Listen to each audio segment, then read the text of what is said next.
avem tot felul, sunt rău dificil. Tatăl meu. De ce? Când consumă alcool, când consumă foarte mult alcool, el zice că nu plătesc lumea, nu plătesc nimic. O să vorbim despre acest subiect cu invitatele mele din această după-amiază, doamna Ioana Tănăsuc, psiholog și Măra Mușină, să mulțumesc foarte mult și în platou alături de accident. Care erau relațiile tale cu familia? Te despăr cu bine, doamnă? Tu vezi? Nu ne că trebuie să-i dăm cadă. Cu maica mea, când plecă mea acasă, nu dădea să mănânc, nu spăla, trebuia să-mi spăl singur sau îmi spăla. Dacă vine cineva să bate, îl păsat. Îmi dădea să mănânc bunica în fața mea și a lovit-o pe aia. Acum poliția m-a amendat și eu de supărare de ce m-a amendat pentru că nu sunt vinovat, am spart geamurile. Da.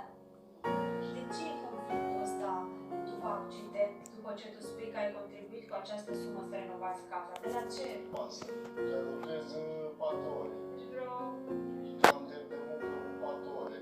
În jur de 1900 de lei. 1900. Da. Și încetează ce v-ați gândit? Ba da, mai că... 19.000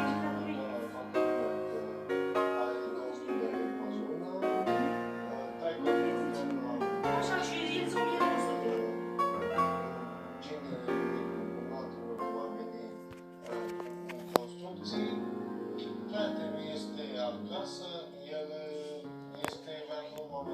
Eu am o întrebare.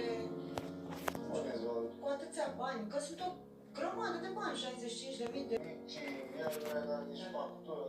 Hai, da, atunci când am avut accident, recuperare, convalescență, Ce să fiu, nu rețin, n-am reținut așa cum am fost foarte doamna poate să dispună la cabinetul sportivă, îi face o recuperare, îi spune că trebuie jumătate,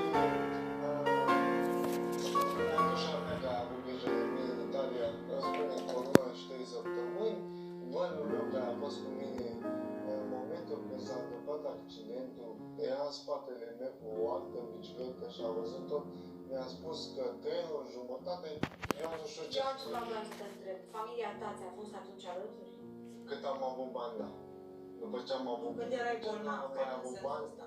nu.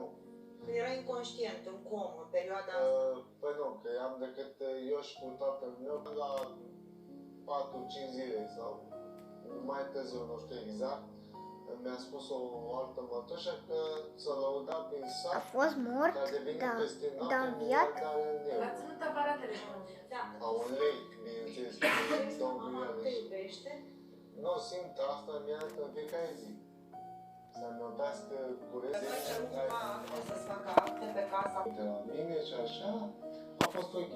După care, după 2-3 zile, după ce s-a mutat la mine, mergeam împreună cu fata respectivă, cumpăram mâncare din magazinul respectiv care este, așa, și în perioada aceea făcea bulionul de roșii, din Dar ce una fără fără de da.